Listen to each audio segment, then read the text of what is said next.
Thank you for coming for this IBEC meeting.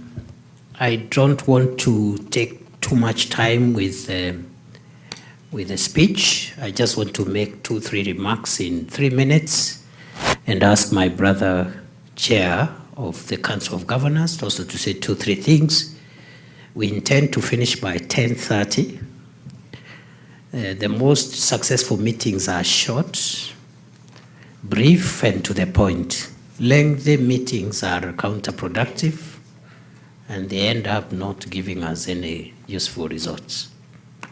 If anything is not resolved, we can pend it and allow a track 2 approach. Track 2 means some diplomatic engagement on the side of this normal structured meetings, instead of taking all the time here, arguing and going forward and backwards. So we intend to be extremely focused on the agenda items of today, which have been agreed between the Office of the Deputy President on behalf of the national government and the Council of Governors Secretariat on behalf of the Council of Governors. We always make sure that the agenda is harmonized, agreed, because this meeting is not a meeting of one level of government or one level of government against the other. It's a meeting of both levels of government talking to each other as one collectivity belonging to the government of Kenya. The executive authority is exercised at 2 levels, but there's only one government of Kenya under the Constitution. Therefore, first is to say that why we are here, and we are regularly here in this forum, is because the Constitution created these structures to facilitate a seamless process for delivery of services to the people of Kenya. Executive authority of the government of Kenya is exercised at 2 levels. Executive authority of the government of Kenya, not the governments of Kenya. Executive authority of one government of Kenya is exercised in 2 levels: national level, national government level, and county governments level. So the Constitution goes on to say in Article 6(2) that this exercise of executive authority between the 2 levels or by the 2 levels will be processed, will be canvassed, will be executed through a process of mutual respect, consultations, and cooperation, not through conflict and competition. Yeah? Anybody perpetuating conflict and competition is undermining the Constitution of Kenya and is committing an offense. Mutual respect, consultations, cooperation. Not talking at each other, undermining each other, undercutting each other. And this applies to independent oversight institutions which are represented here that oversee accountability for both levels of government. So that is the Constitution. It's not a matter of choice. It's not what is politically expedient. It's what the law of our country demands. So brothers and sisters, we are gathered here in that same spirit. And that's why we should make a lot of progress in the interest of the people of Kenya and in compliance with our constitutional order. Point number 2 is that the Constitution then goes on to say this executive exercise of executive authority, executive power of the state by the government of Kenya, shared between the 2 levels of government, has some functions which are exclusive to one level. You go to Schedule 4, Part 1 and Part 2. Some functions are exclusive to one level. Other functions have what we call concurrent jurisdiction. You know, there is a tendency to simplistically look at the functions in Schedule 4 to the Constitution, Part 1 on the national government, and Part 2 on county governments. And many people end their analysis there. But those who have looked at our Constitution carefully will tell you, some functions are exclusive in Part 1, others in Part 2. Other functions are concurrent. In fact, many functions, if not all, are concurrent. This is why. Even the devolved functions, where exclusive power is given to county governments, the policy function on those functions rests with the national government. Okay? Look, all policy, even agriculture policy, policy on the other thing, or even the devolved functions, the policy function remains with the national government. And I'm not trying to create a hierarchy. I'm just, it's constitutional law 101. Because once we understand some of these things, some of the problems we have will disappear very easily. Okay? Because first we say the two levels should never compete with each other. They must respect each other and consult and agree and cooperate and move on. Because we have only one government of the Republic of Kenya. It's only that the executive power and legislative power, those two arms of government, there are two levels. Judiciary, of course, is not devolved. Even for the devolved functions,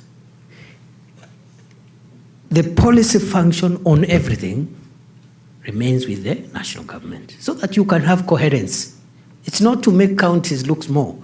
It's to have coherence, because you don't want to have one county saying, let's vaccinate livestock, and another county saying there is no need of vaccinating livestock because it's a project of Bill Gates.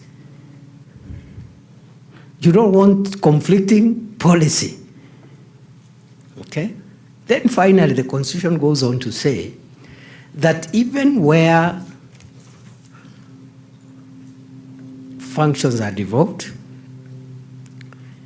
beyond the functions listed in Schedule 4, Part 1 and Part 2,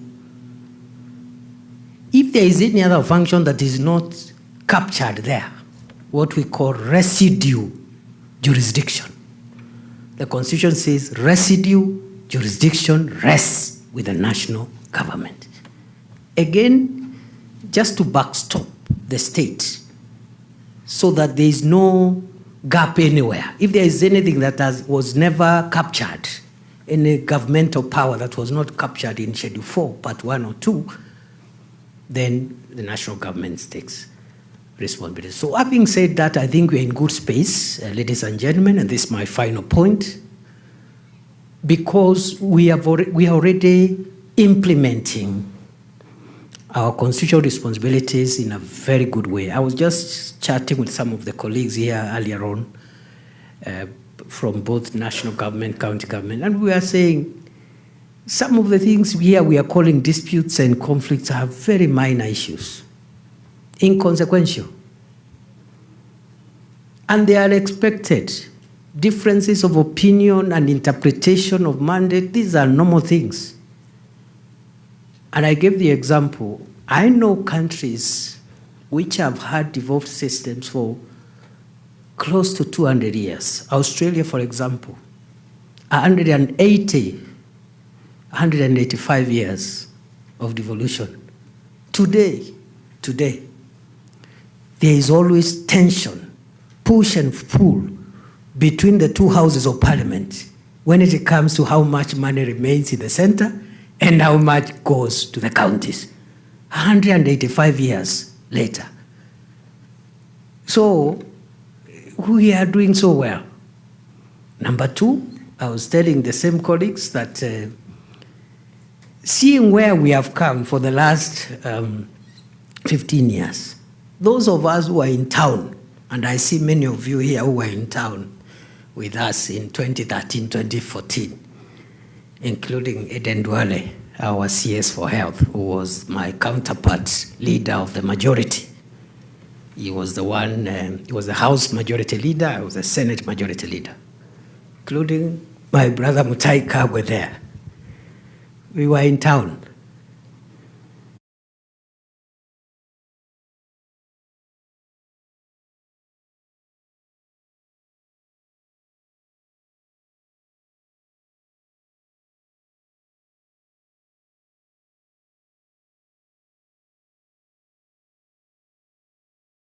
Counties, not because we want to claw back on their function, to make sure it succeeds. That's why, for example, the equipment program, we are not saying counties can, other than leaving each county to just look for its own equipment. Some counties will succeed, others may not succeed, others will succeed earlier than others, and therefore, to avoid this, you have programs like the equipment program and other programs we are doing. Look at Taifa Care, for example. The political fight back and pushback against universal health care is really counties to fight this huge fight back alone. We in the national government are saying, let's take the flag. Okay? Let's take the flag. Because there are people here saying, oh, this thing cannot work. Oh, there's a problem here. And then allow universal health to be successful across the country. Enough people, we make sure there are drugs, we make sure there are equipment. Nobody has the capacity, even if they wanted, nobody has the capacity to roll back devolution. It is so strong, no one. That's on the agenda of the day. If there are any things that will not be quickly resolved, we will pack them and allow track 2 interventions between now and the next IBEC. Disbursements, I think we've done well. Just a month or so left. We might not give the June money before the financial year ends. We roll it over. We have a few other things around. We need to make a decision on county government additional allocations Act legislation, because it is delaying absorption of development partner funds. We need to look at how we can cut down on that legislative period, which is quite lengthy, and it is affecting service delivery by county governments, and the other things that will be raised. But please don't worry. When you see differences of opinion, it's just normal, and we are doing extremely well. For a 15-year-old devolved system, we are in a perfect situation, because even very old devolved systems are still struggling.